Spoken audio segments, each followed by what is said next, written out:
All right, everybody, please welcome Drew Rucinski. Drew is currently playing for the NC Dinos of the KBO right now. Drew, thanks for taking the time. Hey, thanks for having me on. Love to talk about baseball anytime. Of course. So before we begin, let's talk a little bit about your baseball background. I understand you were actually undrafted out of Ohio State, but yet made your way to the major leagues in lightning time, just 3 years. Tell me about your time ascending the ranks in the minors. Yeah, it was kind of crazy. I mean, I ended up in independent baseball for parts of 3 years, and finally got a chance. The Indians originally kind of like senior sign. Had opportunity to play short season with the Indians for a little bit, but was released in next spring training. Just kind of numbers crunch. I had too many arms. Unfortunately, it was odd man out on that. Went to indie ball for a couple seasons before the Angels finally gave me a chance in 2013. Went to high A, finished the season there. We actually won the Cal League, was a blast. Then 2014 started the season in Double A, and in July 10th of 2014, I got the call to go up to the big leagues. Pretty wild experience, going from indie ball, where I mean, just it doesn't have the nice things like the major league has, to walk in the clubhouse and Mike Trout walks up to me and says, "Hey, I'm Mike Trout." Like, this is just kind of mind blowing how wild that changed. But I spent time up and down 2014 and 2015 with the Angels. Went with the Cubs in 2016. Spent all year in AAA. In 2017, went to the Twins, and I got to go up for a little bit with the Twins. 2018 was probably my longest stint up in the big leagues with the Marlins. Really enjoyed my time there, and then last season ended over here in the KBO. Pretty cool. I gotta say, the Mike Trout, I imagine that'd be a highlight. I mean, he is Hall of Fame level, and you to say you were a teammate with him. I mean, that's something you tell the grandkids. Am I right? Yeah, that's pretty wild. Like, just to be in a clubhouse with guys like that. I mean, the locker room was awesome. I mean, Trout, Pujols, like, just wild to be a part of that. And so tell me a little bit about your decision now to move over to the KBO. Were you looking for a new opportunity? Did you just not want to take the minor league deal in that lifestyle? What was the decision like? Because I understand this is actually not your first year in the league. Yeah, so this is my second season back in Korea. 2018, I felt like I did really well with the Marlins. They took me off their 40-man roster at the end of the season. Just needed roster space, and the Korean team, the NC Dinos here, reached out to me and offered me an opportunity. I mean, the money over here is kind of guaranteed versus taking a minor league deal in the U.S. You never know what's going to happen over there. So the opportunity was here. Come get a chance to be a starter here. Know you're going to pick up the ball every fifth or sixth day. It sounded like quite an adventure to go halfway across the world. Really cool opportunity. I could imagine it's a very cool opportunity. A lot of former major leaguers have done that and then made their way back. Let me ask you: have you been living in Korea the entire time? Because I wanted to ask about COVID. Did you move? Did you just fly back to Korea recently, or what was your process like? Have you been there for a while, or what's that like? Yeah, so we finished last season. I think we flew home October 7th. So we were in the States and back home in Columbus, Ohio.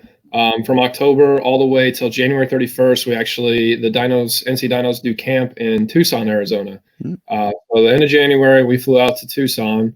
We had camp there scheduled until March 7th. We honestly the team was debating whether to stay in Tucson at that time. They were looking for extra complexes to kind of play at, because our complex had tournaments and stuff going on later in March. Nothing kind of came through, but at that time, South Korea was like one of the second leading countries of cases of coronavirus. So it was a little like, should we stay here in the U.S.? Should we go back? Fortunately, they decided to go back, and everything here actually turned out to be better. Like, they really put a stop to the spread of the virus here in South Korea. We timed it kind of perfectly coming over here. It was a little scary at first, but once we got here, the city we're in, Changwon, was fortunate to not have very few cases.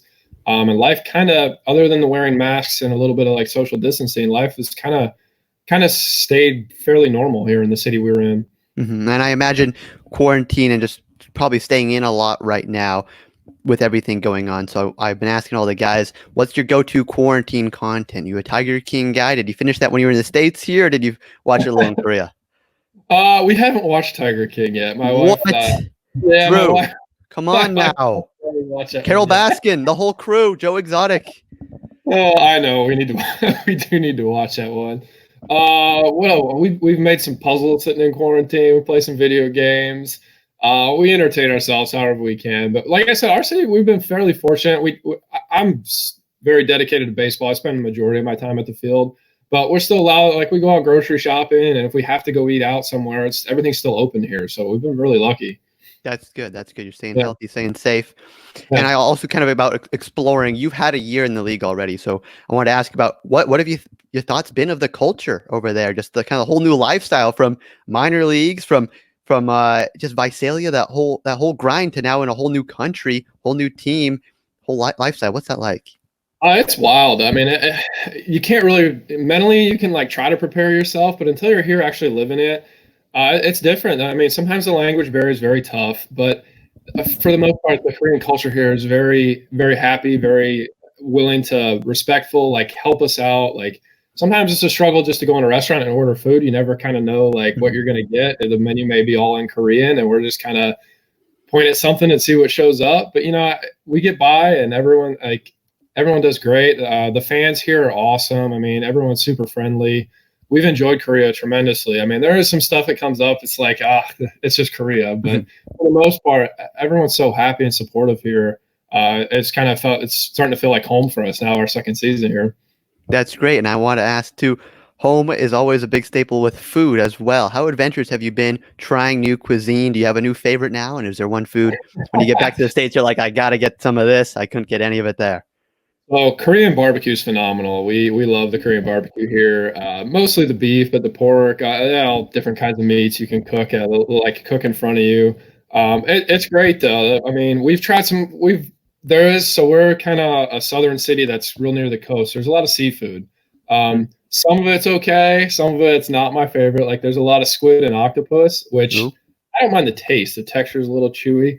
Probably the craziest thing we had, we went to a sushi place and just kind of ordered like this chef's special. He brings out whatever he wants. The okay. first time they served, they literally took a live shrimp and just kind of butterflied it right in front of us, cut it in half, and me and my wife each had a half of it. And it was still kind of kicking on my wife's plate, but hey, we tried it. It wasn't bad. Sometimes you just gotta do what you can do. Wow, that was it good? Was it good? It wasn't bad. It wasn't something I'd eat every day, but I tried it. It was okay. So pretty adventurous with the food. We're gonna go out and say pretty Yeah, adventurous. yeah. Sometimes it's pretty crazy. So now moving into actual baseball time here, you got the opening day nod, and that was on ESPN. I remember watching that game. I'm like, who's this American on the bump? This guy's shoving right here. He's pumping some good heat, looking solid. 6 innings, 6 strikeouts, 3 hits, 4 walks. Solid outing. Tell me about what were your thoughts against facing the Samsung Lions on ESPN opening day? I try not to think too much about the ESPN thing. I was just excited that maybe my parents could watch back home. But for me, it was, hey, we finally get to face another team. We've had 3 months of spring training. Like, finally, this is for real. Like, let's go out here and do the best we can. Try to fill up the strike zone. I wish I wouldn't have walked 4 guys, but last year I walked 5 my first part of the year. So I guess I improved by 1 walk at least. But no, I just enjoy the competition to be able to back out there, face hitters, be for real. Yeah, and with that, there's no fans in attendance now in Korea. What's that like as a pitcher? Do you feed off the energy of the crowd a lot, kind of when you're back in the States? What's that whole experience now with no one there? You can hear a pin drop. Yeah, it is weird. Like I can hear my translator in the dugout sometimes, like he's standing next to me because he's the only one there speaking English. First off, but like it is weird. It didn't really bother me the first game. I think there was enough adrenaline going to finally be out there competing against another team. It'll be interesting as the season goes, however long we have to go without fans, because the fans are a huge part of the game here. I mean, every hitter that usually walks to the plate has what they call a fight song, and there's cheerleaders, and the whole stands are doing the cheer and the singing along to the guy's song. So it's throughout the whole at bat. Like there's no like downtime. Like, the music turns off when when the pitch is coming. Right? It's the whole time. So the fans are such a big part of it. Hopefully they can get them back here. I mean, at least we're still playing baseball even without fans, and guys enjoy that. And we'll keep putting a good product out there either way. But I would like that they get. Hopefully the fans can come back. Yeah, I hope so too. We got a little clip here. Don't know if you can see this, but this is you. Opening day. Just got to show the fans a little visual here in that Dinos blue. Throwing some heat here. Getting an out. So tell me a little bit about too the baseball culture of bat flips as a pitcher. Did it take a season for you to kind of get used to it? Like, did you feel a little disrespect when they did that the first time?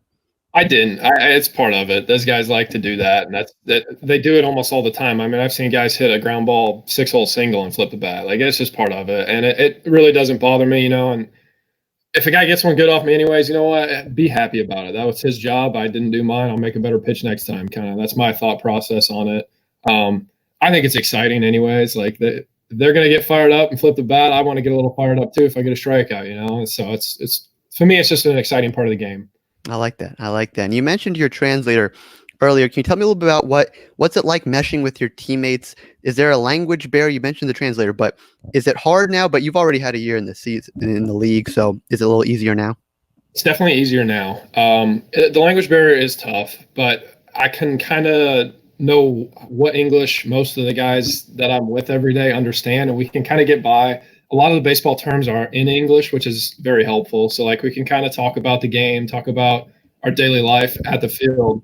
Um, at times it is frustrating because it would be nice to be able to talk more in depth with guys, but at least like I can kind of talk like, hey, what'd you do on your off day? Like we can get by in small talk and try to build that chemistry a little bit. Teammates are so supportive though. Everyone's pulling for each other, and that's great. It's really fun to have that.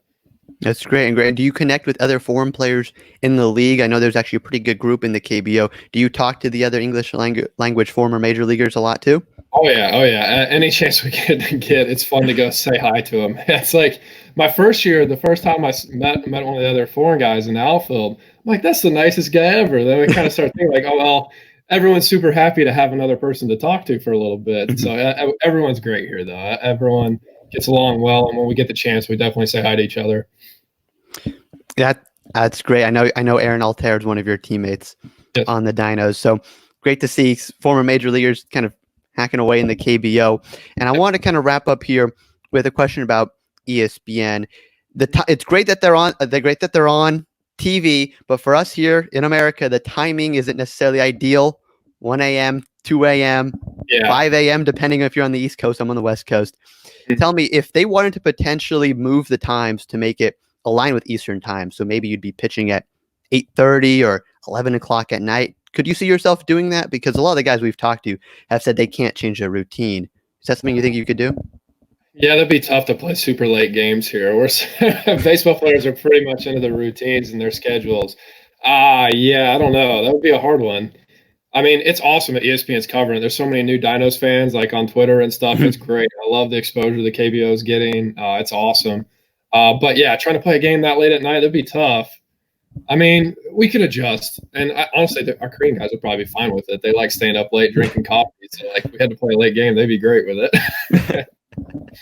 Great. Well, Drew, thank you for taking the time again. Best of luck this season. Already great outing. We'll work on those walks, but You're looking pretty good. You're looking pretty good. Thanks, and hope to see you again on ESPN and stay healthy. Awesome. Thank you so much. Anytime you want to know anything about Korea, I'm here. So appreciate it. Thanks, Drew. Yep.